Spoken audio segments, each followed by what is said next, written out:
You're about to hear an episode of the Curbsiders that was recorded live at VCU in the before times. Before we get to that, thank you to all the medical students who took the time to apply to become part of our Curbsiders team. We'll be reaching out to you all shortly, probably within the next week or so. And lastly, next Monday is our final Neff Madness episode of 2020. The Freely Filtered crew is taking over the show to talk about kidney transplant for the internist. This is a fantastic episode. The deadline for Neff Madness has been extended to April 30th, 2020, so be sure to submit your brackets. The Curbsiders podcast is for entertainment, education, and information purposes only, and the topics discussed should not be used solely to diagnose, treat, cure, or prevent any diseases or conditions. Furthermore, the views and statements expressed on this podcast are solely those of the host and should not be interpreted to reflect official policy or position of any entity, aside from possibly Cash Like Memorial Hospital and its affiliate outreach programs, if indeed there are any. In fact, there are none. Pretty much, we aren't responsible if you screw up. You should always do your own homework and let us know when we're wrong.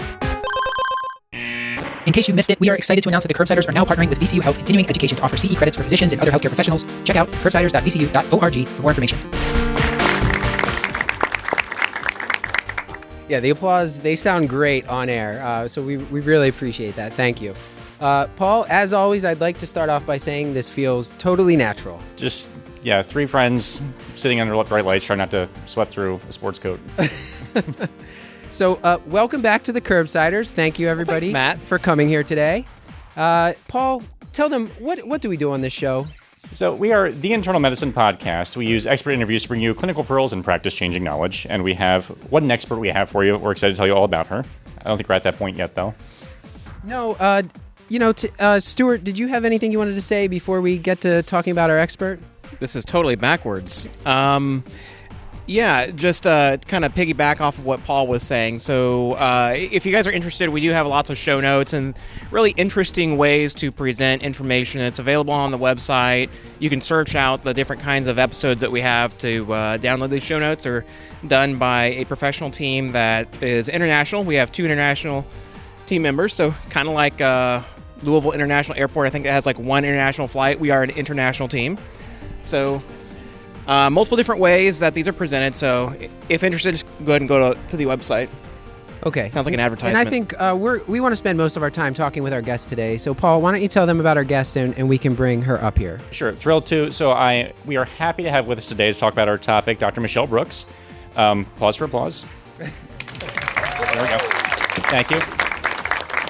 MD, FACP, FHM. She is an assistant professor and academic hospitalist at VCU Health, associate program director for inpatient medicine for the VCU Internal Medicine Residency Program, co-chair of the Laboratory Utilization Committee, and medical director for 3 inpatient house staff units. Her academic interests include social media and medical education, our topic for today, quality improvement and patient safety, medical television dramas, high-value care, and testing and antimicrobial stewardship. She is an award-winning clinician educator and has been invited as faculty for social media usage and medical education at several national conferences and is now here to talk with us. So without further ado, Dr. Michelle Brooks.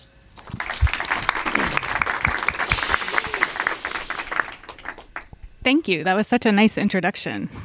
Okay, Michelle, so we're going to drop the formality. We can go with first names for the rest of the podcast. Thank you. And why don't you tell the audience, if they don't know much about you, tell them something about yourself outside the world of medicine. They've just heard your bio, but what else, tell us something else interesting about yourself. Is this my one-liner? Yeah, your one-liner. So I'm a 39-year-old Louisiana native turned academic hospitalist in Virginia. I'm kind of an ultimate hashtag fangirl of like everything, which is somebody who's like obsessive and overexcited about a lot of stuff. I am the wife of a wonderful and very sarcastic hubby and mother to a really energetic and just absolutely great 6-year-old. And I am an adult fan of Lego or an AFOL. And a hiker in my spare time. Like Legos? Like Legos. And I'm actually Paul Nelson Williams' best friend. We're best friends. And I have like proof on Twitter that shows that. You're so lucky. That's a position. Honor. Many have been vying for that position. To claim that, It took you a long time to get a best friend, but true.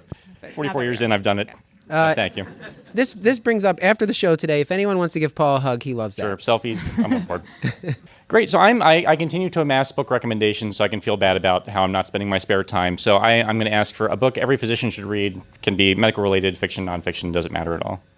So I was actually introduced to this by Dr. Call in the residency program, but Crucial Conversations by Patterson is a book that talks about how to talk to people when the stakes are high and the conversations are tough. So we read it as a book club. I don't remember who was the chiefs that year, but Leah's year. And then we tend to prescribe it to people that are having difficulty in communicating. And that could be faculty, residents, students, whatever.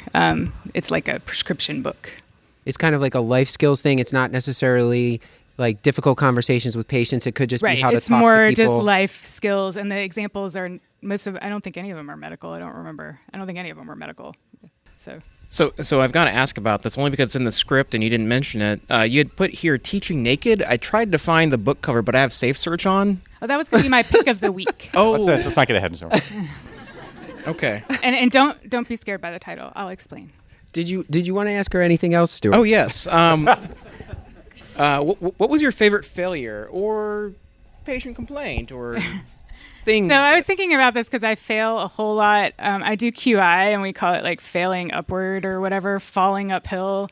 And one of my colleagues, Derek Leiner, just recently tweeted a quote from an intern conference where they were focused on mistakes about like if you think you're the king of the mountain and you're at the top, and then when you stumble, you can only go downward. But if you realize you're on a journey and you're still on the side of the mountain going up, then you just take it as a stumble and continue going upward.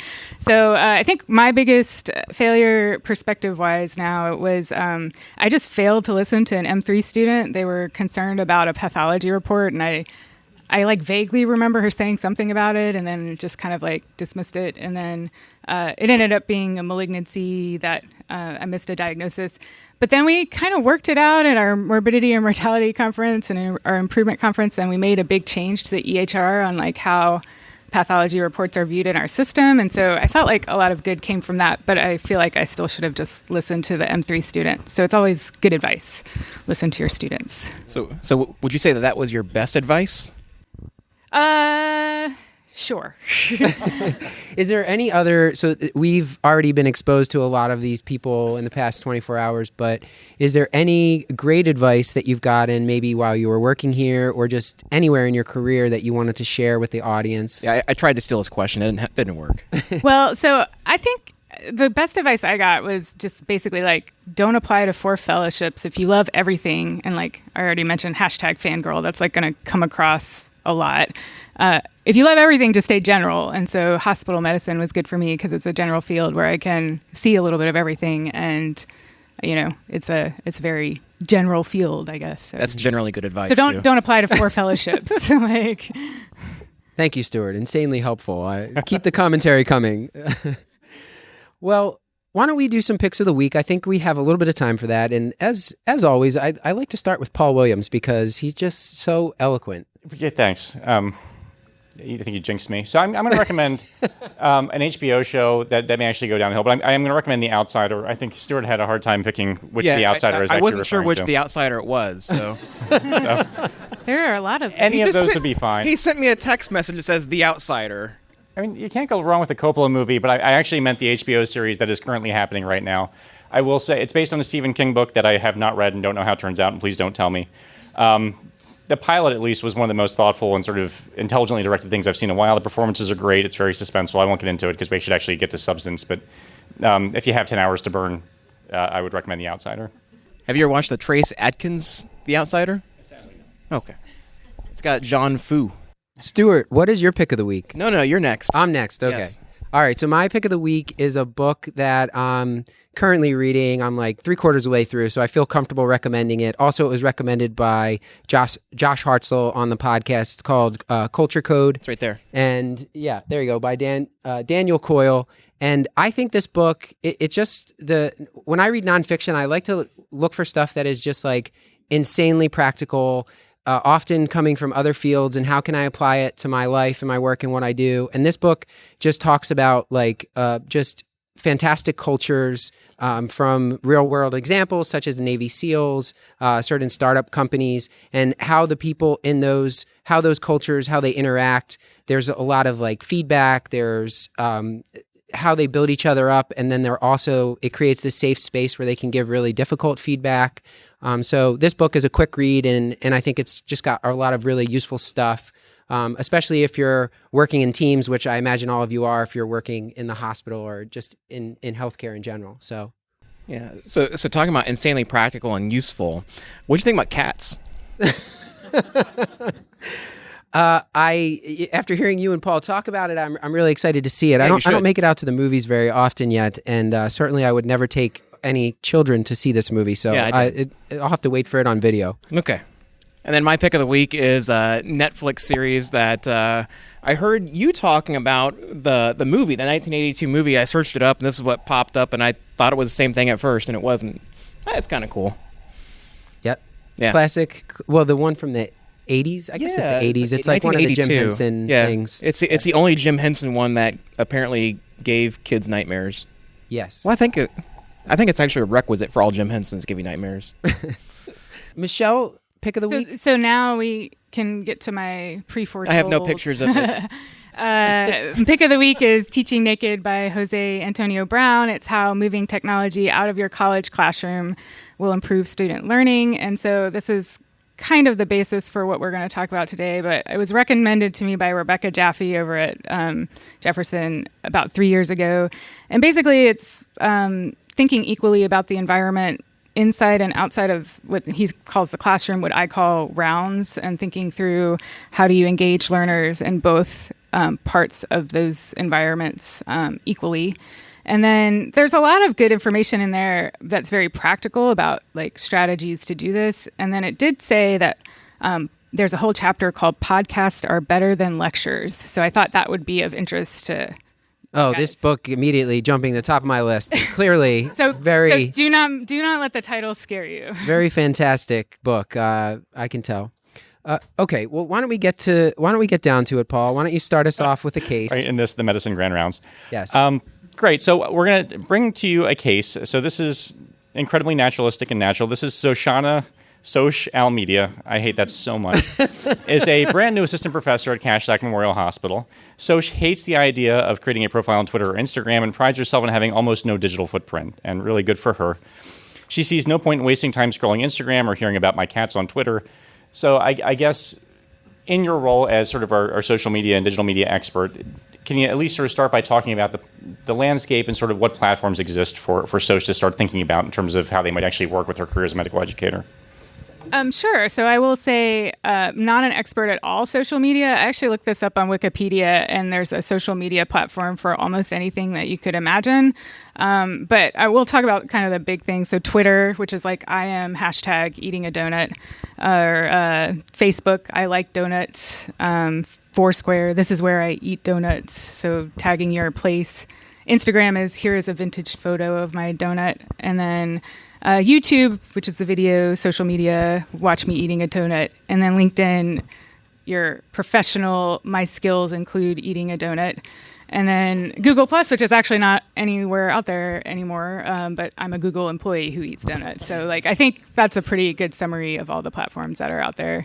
But obviously there's Doximity and Snapchat and TikTok and some other things that I know I have limited knowledge about, But I would ask, is this something that when you're counseling other faculty members or the trainees that you're working with, are you recommending that they have some sort of digital footprint?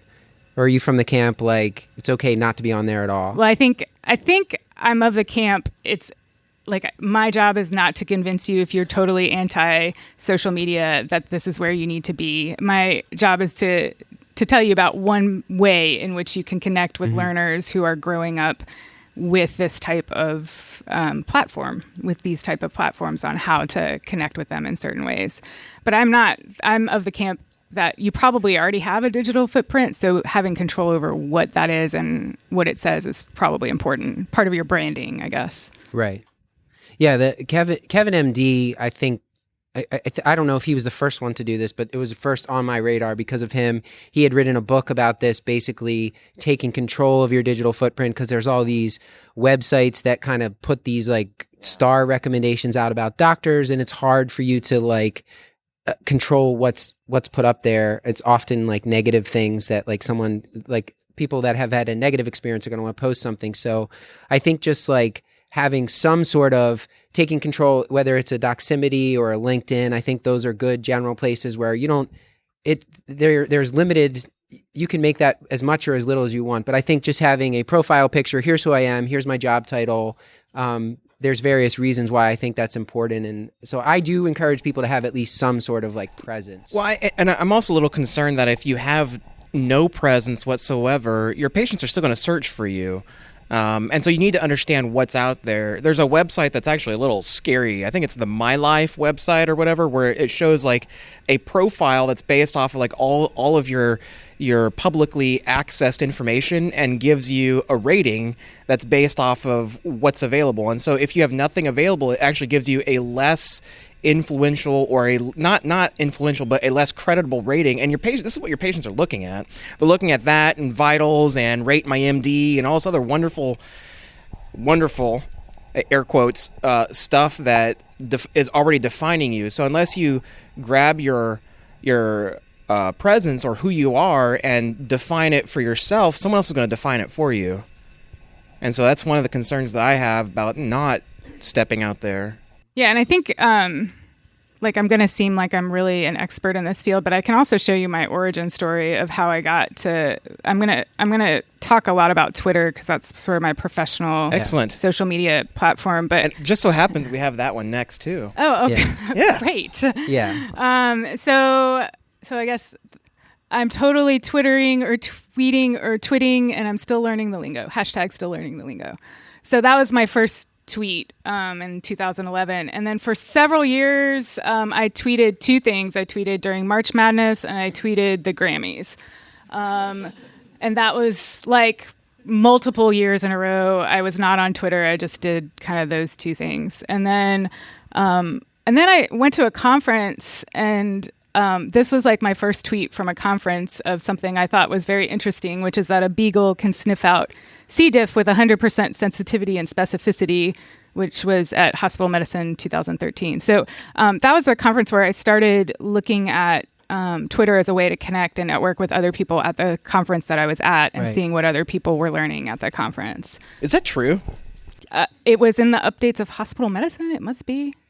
Okay, so reading between the lines here, sounds like there's some more to the origin story, but we can continue. We are going to get to that for sure because I think it's very pertinent. But it sounds like it started as a professional account or personal, sorry. Yes. And then it started to go towards the professional when you started tweeting about beagles sniffing out C. diff. That is correct. And then I would warn people that I was going to tweet the Grammys, and then now I've just stopped tweeting the Grammys. But. So let's talk about this because I do want people to come away from this with like some practical advice on like how to approach this if they haven't been doing this. So what do you recommend? Do you separate out the personal and the professional from Twitter? Because anything you put on Twitter, your patients can search it, your kids can search it. It's out there. So I do. The lines blur a little bit. Like one time, I think I posted a picture of my kid wearing a hospital medicine conference, like name tag and being excited for the next year's conference. But for the most part, on Twitter, it's just me and my professional, and then I have a Facebook and an Instagram, and Instagram is like for scrolling for puppies and kittens and stuff like that. And my husband always asks like, why are there no shoes on it? Because he's like Nike shoe thing. So, but puppies and kitties is Instagram. But so, and I'd love to hear what Paul and Stuart think about this as well. My mother and sisters are teachers, and what a lot of teachers do is they'll use their first name, middle name as like their profile, so that way they're not as easily findable to people, especially like students and things. And they sort of try to separate the personal and professional. I'm of the camp that I think that's a good idea. Like any of my social media is all, I think it's all stuff that professional, like I don't use swear words. I don't give my political beliefs and things like that.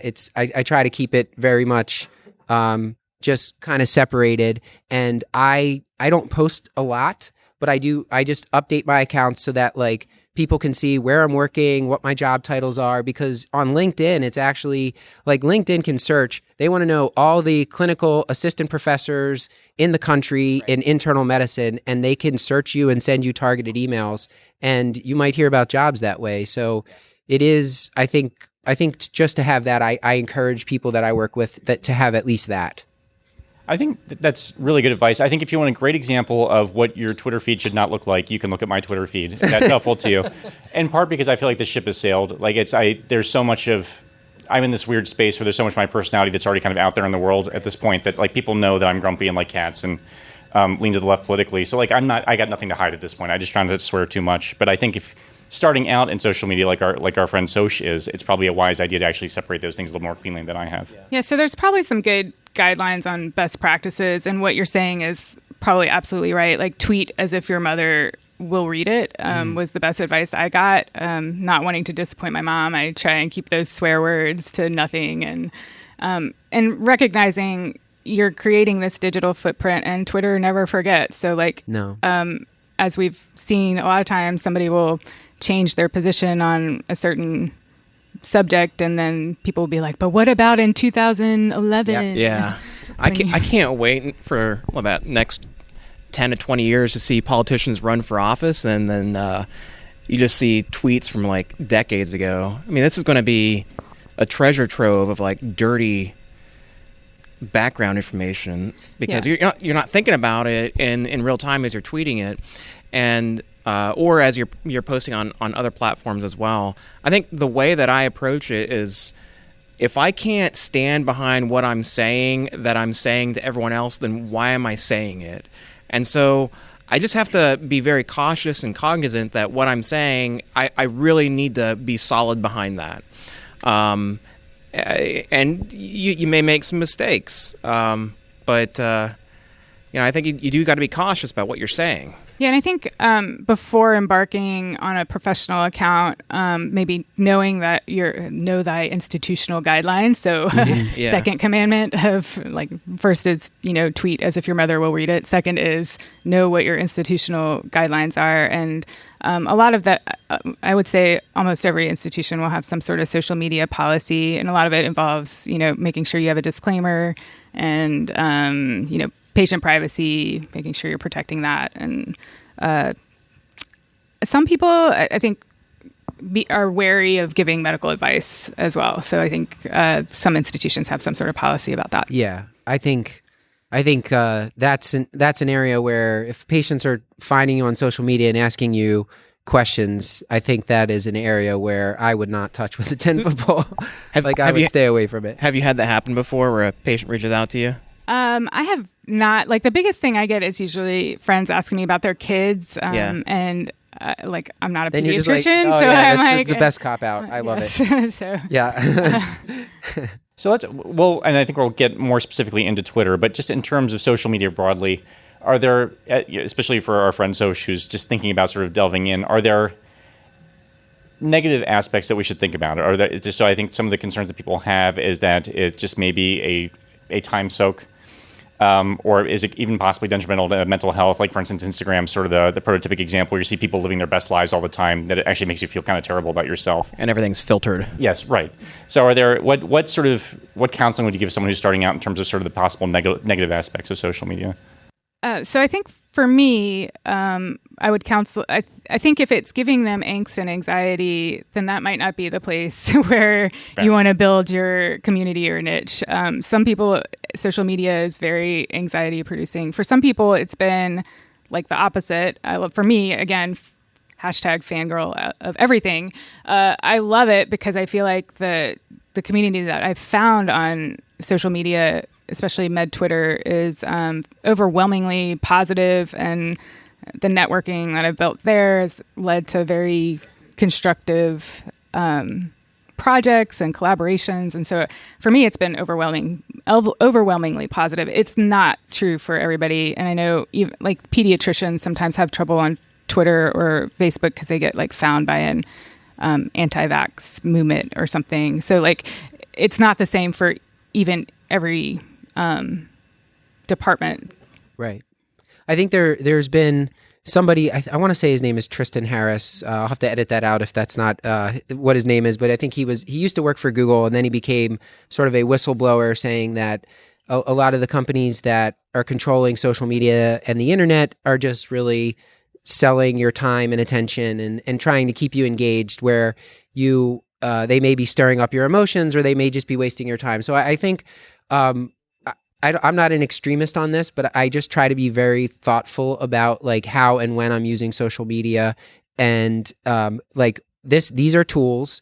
They're not meant, and they're tools, and just be clear with yourself about why are you using them, when and how often are you using them, and just try to be conscious of how much of your time it's taking. Because I do think there is a big risk. And for me, it ended up amounted to being where I don't have Twitter on my phone. I only have it on a desktop computer. So that way, like, I can't be like checking it in between patients or during the workday. Like, I just keep it and I check it like once a day or a couple times a week.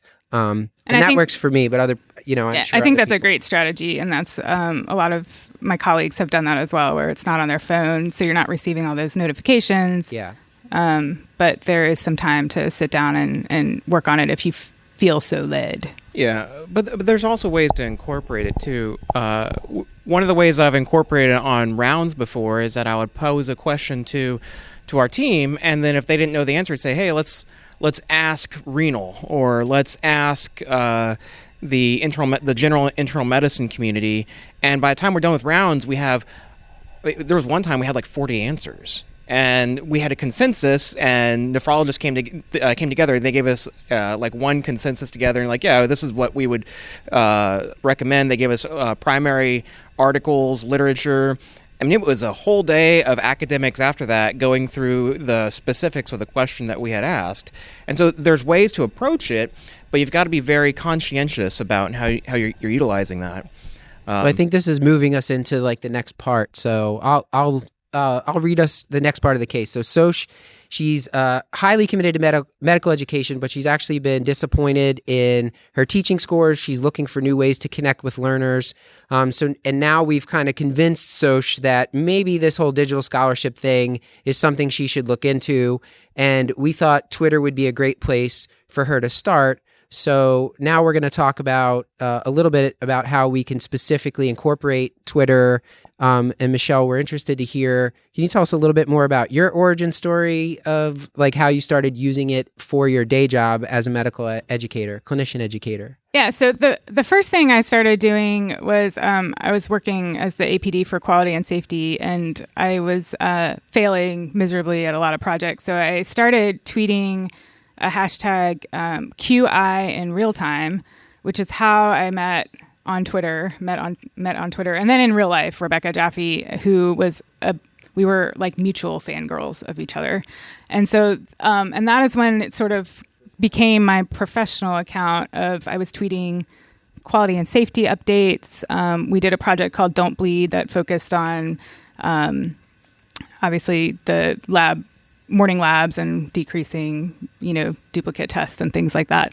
So, and it was an interprofessional work. So we would take this group picture with like the nurses and everything. So it was great. And it was a great platform for me to kind of disseminate work that I was working on, and then feel good about that work by getting some positive responses from other people in this small niche QI educator community. Right. My understanding, these are some examples of those tweets. Is that right? So the first one, this one here. Rebecca's tweeting back at me that she was really excited about that and loved that with like lots of hearts. And then I actually met her in real life. So that's the first time we met, was at AIM Week in 2017. But and then this was an example of promoting the work of our residents in QI that year. And there's some of those people are in the audience right now. So Excellent. And so how are you currently incorporating Twitter into your day-to-day working here?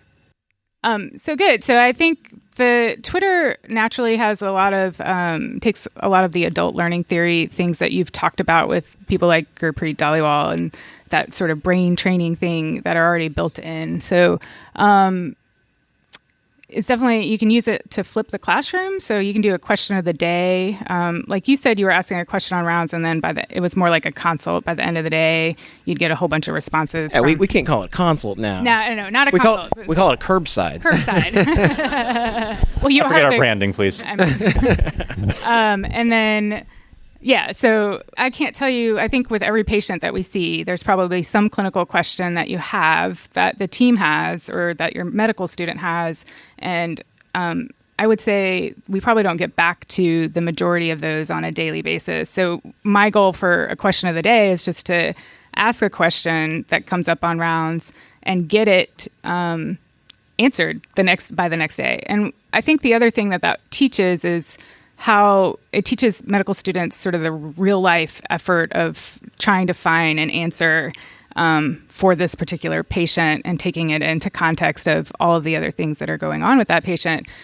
So most of them start with up-to-date, but a lot of them go to the literature, and some of the questions can't be answered in up-to-date. I like to ask about likelihood ratios and some other things to drive them towards like JAMA, rational clinical exam, and all of that stuff. So, can you give like a concrete example of like what that might look like, or maybe one from recent memory? Are you putting polls? Are you screenshotting something and highlighting? Like what sort of technique?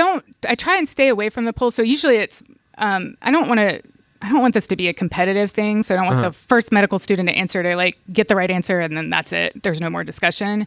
So, but I do a lot of, I was thinking through like, what are the likelihood ratios for all of the criteria for GCA or whatever, giant cell arteritis. So like, if you go, there's a rational clinical exam for that. You can kind of find those likelihood ratios, and then we can have a discussion about why or why not we think our patient should be further tested for GCA. We've done everything. One of my favorite questions was like, what's your favorite triad? So we had a triad. We had like Samter's triad on our team. And then it's just like, what's your favorite triad? And then we had multiple people from VCU chiming in. And then you get the occasional outside person also chiming in as well. So, and is it generally where you're on rounds with your team, you come up with a question that you can't answer, and you tell the team, okay, I'm going to send a tweet out about this later? Or you tell them that they should, like, at the first day when you meet with them, you say, follow me on Twitter. That's part of how you're going to get some of your teaching. I have a handout called the Twitter Games. There's actually like 3 things that we usually do. One is the question of the day. If they're not on Twitter, I try and get them on Twitter. I don't mandate it. It's completely optional, but it's a fun way to engage with students outside of the rounding period. And so so the question of the day, we do a reflection on rounds, and that can be anything. It could be something, a medical fact or tidbit that they learned, or it could be something that they're learning socially, or a lot of them will reflect on, that they saw the resident do a great conversation at the bedside and want to emulate that or whatever.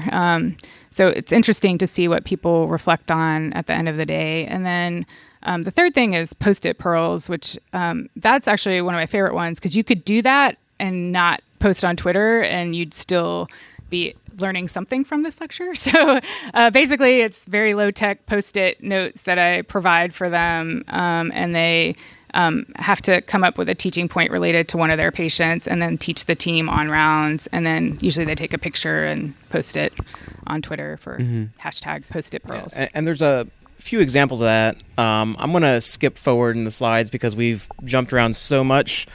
But before we get to that, can you just kind of walk us through what to expect on Twitter? So just the anatomy of the tweet, and what does all this mean? Oh, sure. So anatomy, there's anatomy and physiology of a tweet. So anatomy is like what everything means. So you have your avatar, which is your picture, your name, and your username or your handle is the @ something. Mm-hmm. And you've mentioned hashtag. Yeah. And that's... So that creates a link to similar content. So you could just click on that and anything with the hashtag MedTwitter would pop up. That's okay. The anatomy. And then the physiology would be people interacting with that tweet, right? So how it acts on the Twitter space. So people could like it, they could retweet it, they could reply to that tweet. There's, obviously metrics and things that go with that. But yeah, that's the physiology of how it interacts on Twitter. Yeah. All right. You want to talk about this? Yeah, we should probably mention why this giant head's behind us. I have like a love-hate relationship with this blog post because it comes up a lot, but like I also think it got a lot more attention than it maybe deserved. So I have kind of a love-hate relationship with it. But so this Dr. Milton Packer, who felt like Twitter was probably not the best place to get your academic medicine information, is the gist of the article, I think. Yes. This is a super accomplished researcher, maybe did Paradigm HF. Right. And so, like, super accomplished researcher was just kind of did a blog post about why. Did he have a Twitter account? He did, and he went did. on Twitter to look and do some research, I guess, on his own, and then came up with the conclusions that, like, if Twitter is your primary source of reliable and up-to-date medical and scientific information and discourse, then you're probably practicing emotion-based medicine, so EBM, not evidence-based medicine. So I feel like he got slammed because, like, he's an older gentleman who talked bad about Twitter, and he just, like, this picture just so ripe for, like, just coming after him. But I don't think. I think it was an interesting take on it, but it does seem like there is some stuff going on Twitter that's pretty useful. You've already mentioned how you're incorporating it into your rounds. What other things are people in, like, the academic world using Twitter for? And is there? We'll get into the evidence, but can I update? Because I went through a couple more of his blog posts to see if he had, like, changed his position on Twitter, because that was a couple years ago. Yeah. So he did not, but now he thinks that academic journals are similar to Twitter, and he considers them a sluggish form of Twitter. Well, yeah. So I thought that was interesting in that, like, now I don't know where we're going to get our information. It's the publication bias all over again, just in real time, essentially, with academic medicine versus Twitter. It's just whatever is at the forefront. Before I kind of wanted to, like, backtrack just a little bit, because we were talking about his perspective on the downsides of Twitter, and just kind of wanted to expand upon that first before we get into what the advantages are or how you've been using it. So this is adapted from what you had sent to us, and want to ask you more about your thoughts on the downsides of Twitter as far as using that to disseminate medical information. So, it's not peer-reviewed for the most part. So there are some examples of how content has been curated and found to be lacking in certain ways. But for the most part, you're just seeing information that people are putting out there, content. It can be overwhelming. It depends on how you manage your feed, though. So you can you only get information from who you follow. So you can definitely limit the amount of people you follow. I think Gurpreet Dhaliwal is a good example of that. I don't think he's ever tweeted, right? He's tweeted like whenever he tweets, he'll tweet something and then, like, a week later he'll delete it. So you've got to be, like, right there for that moment. Yeah. So Stuart's just waiting. He's got an alert set. Like, but in my mind, he's only following all of the diagnostic reasoning stuff and journals that are posting case reports, and, like, that's probably the way he manages his Twitter feed, right? Yeah, I'm sure. I haven't asked him that question, but I'm sure. There's also ways to do that within Twitter that are Twitter lists. So you can go and create lists of different people. So you can manage that. But it can be information overload and overwhelming to kind of be like, I missed all of this information that has been tweeted since the last time I logged in. So why should a medical educator or a physician get on Twitter, though?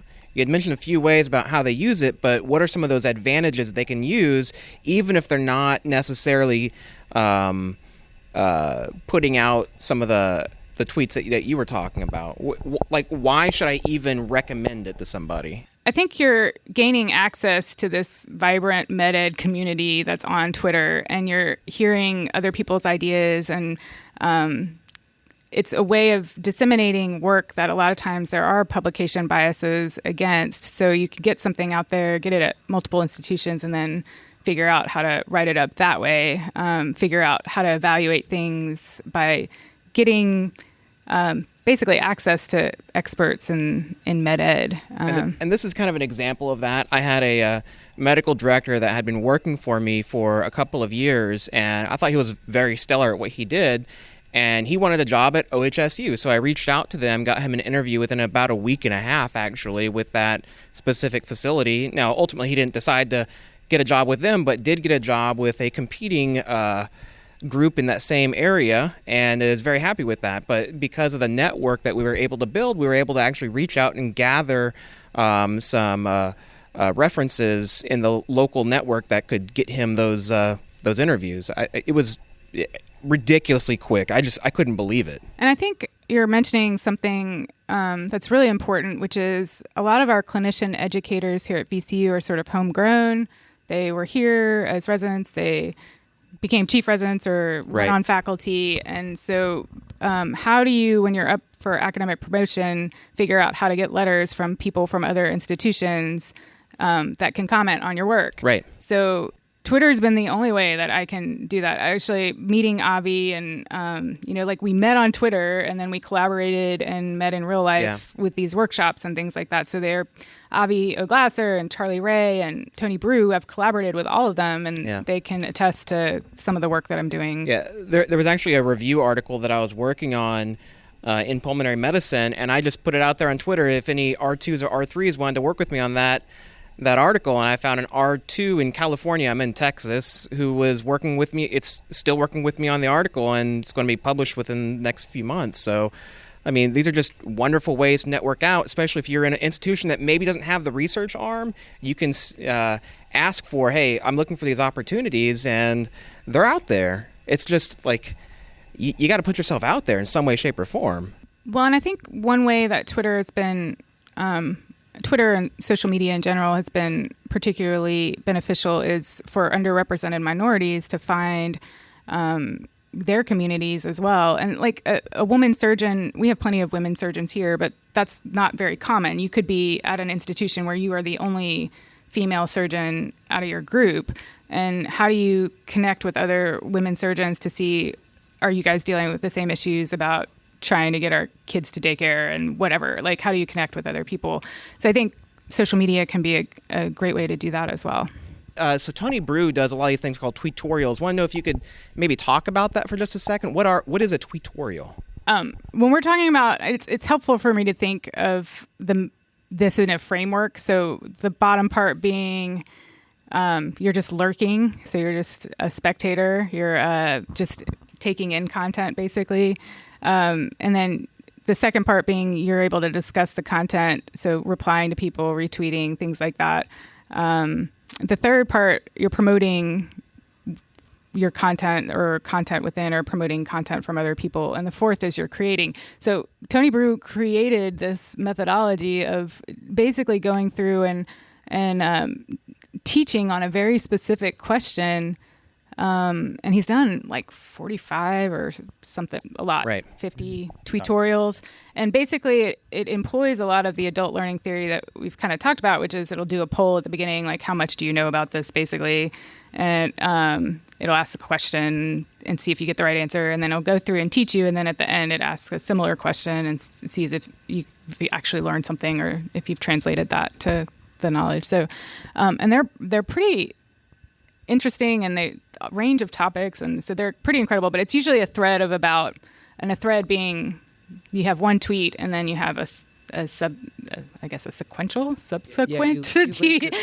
Not subtweet, but the next tweet, and they're all kind of linked together, and so you can kind of see the whole thread. And then what's interesting is I've been thinking about that sort of modified Bloom's taxonomy that we have for social media, about being the top. And then I think Adam Rodman came and did something that's even really cool, much cooler than anything I've ever done, which is he had a student that he mentored in creating a tweetorial that was awesome and is something that I can use now to teach my students about likelihood ratios and stuff.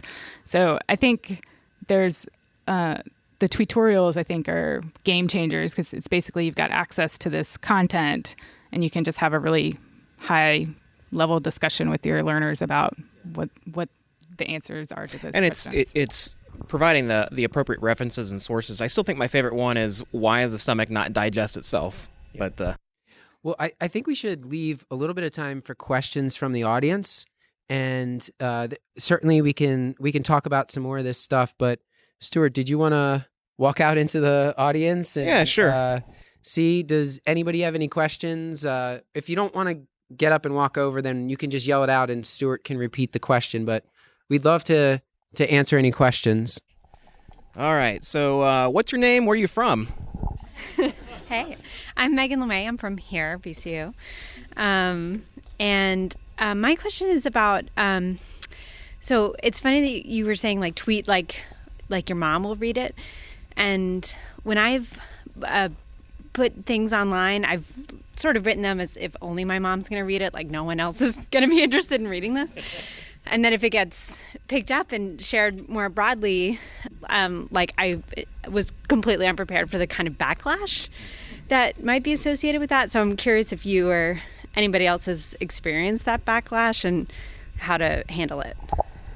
I don't think anything I've done has particularly gone viral, but I have heard from people that there is sort of like, my experiences, like I said, has been very positive, but there's been people that's not the same experience that they've had. And so I think it's, I guess with anything, I would say, is that enough for me to completely like remove all of the benefits that I've had from being involved in this vibrant social media community? And so I would have to just reevaluate that at the time. There was a researcher, I'm trying to make this non-specific so I don't get myself in trouble again, whom I really respect a lot, and who wrote a New York Times op-ed piece about decision fatigue, which I think is very interesting, and about how as the day progresses, you're more likely to give inappropriate antibiotics, or maybe less likely to screen for age-appropriate cancer screening. But the way the title of the New York Times piece was like, you want better care, see your physician earlier in the day. And I was infuriated by that and just put out some random tweet. And it got picked up way beyond expect, because I complain all the time. That's kind of my thing. But it snowballed and got picked up and retweeted and tweeted, till eventually the author of the article replied to me. He's like, well, that's actually not what I meant. Like, and I by no means meant to criticize the person, but yeah, nothing ever goes away, and just be careful what you post, because you never know what's going to actually take off and kind of get you in trouble. So just tweet like you're expecting everyone to actually read the thing that you're going to be tweeting, because it can come back to you. I don't know. I don't think I'm a little argumentative at baseline, so if someone wants to be snarky and be argumentative, I just welcome it. But that's just me. So I do think you gotta, if you find yourself in that situation and it's affecting your mood, mental health, you just walk away from it. I don't know. I don't really have really great advice for that. It's really hard. Matt, you don't ever tweet? I don't know. We had an episode of the show where we talked about urinary tract infections with a geriatrician, and it was 3 men talking about urinary tract infections and not having had any. The main point of the show was coming from a geriatrician point of view, like, don't blame every altered mental status or fever in the elderly on a UTI. Right. But what came off was we were saying that acute cystitis is not painful or is not bothersome and doesn't need to be treated. And even within our own team, the women on our own team were like, yeah, I was bristling at that. And we issued an apology, and then we had future shows where we talked about it, and now we're talking about it again now. So I think it's just like, just saying like, we're sorry. I can see how this was misinterpreted, or I can see how this was offensive. I mean, I think an apology and some humility goes a long way. And then there's also sometimes people are just crazy and looking for a fight, and there's some of that out there. So we've been insanely lucky, though. People have been really supportive and mostly just overwhelmingly nice to us about everything. Any other questions? Okay. Let's see. What's your name? What's your favorite color?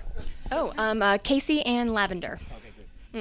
So I'm actually on the chess social media work group, and it's been opening a lot of doors for me. And I just wanted to know if you guys had any comments on joining on national societies and their social media networking there.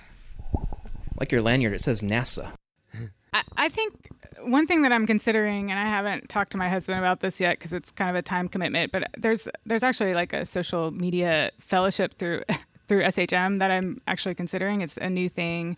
I think the first class will be this year, and it's like a year-long remote study with projects in the interim. So I've been considering that. I know a lot of the people on the social media for hospital medicine because they always like email me to see if I'll tweet out some stuff. So, but I think it's a great way to get involved at a junior level, a student, resident, or junior faculty at a national organization. I think it would be a great way to get into that.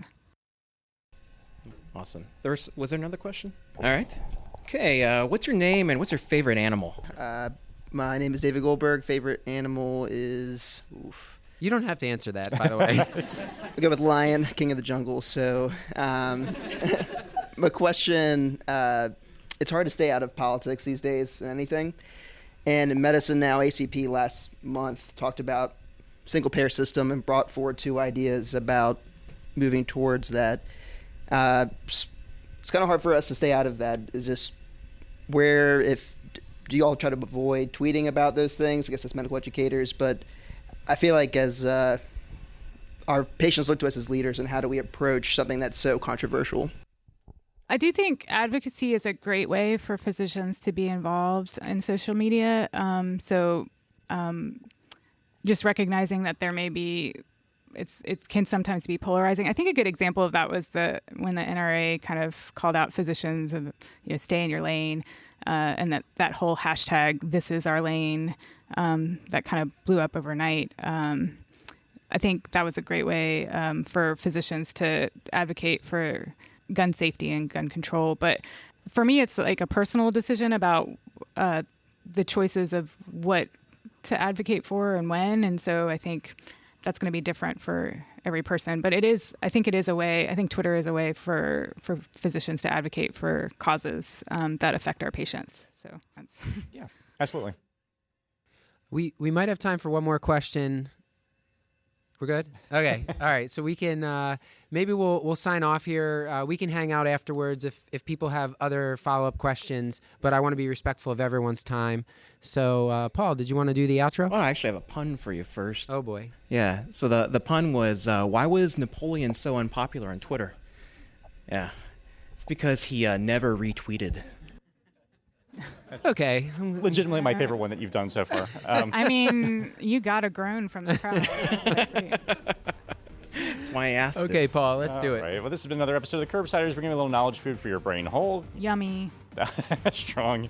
Get your show notes at thecurbsiders.com/podcast and sign up for our mailing list at thecurbsiders.com/knowledge food to get our weekly show notes in your inbox. That's right, Paul, because we're committed to providing you with high-value, practice-changing knowledge. And to do that, we need your feedback, so please subscribe, rate, and review the show on Apple Podcasts, no longer iTunes, or contact us at thecurbsiders@gmail.com. A special thanks to our social media team, Hannah R. Abrams on Twitter, Beth Garbatelli on Instagram, and Chris the Chew Man Chew on Facebook. Until next time, I've been Stuart Kent Brigham. Thank you, Stuart, for producing our theme music, and thank you to Claire Morgan at Notterly for editing our audio. Until next time, I've been Dr. Matthew Frank Watto. And thank you to Alan Dow for assisting with that. Yes, thank you. Thank you for the introduction, Alan. I've been Michelle Nalapa Brooks. Again, Strong, and I remain Paul Nelson Williams. Thanks. Goodbye.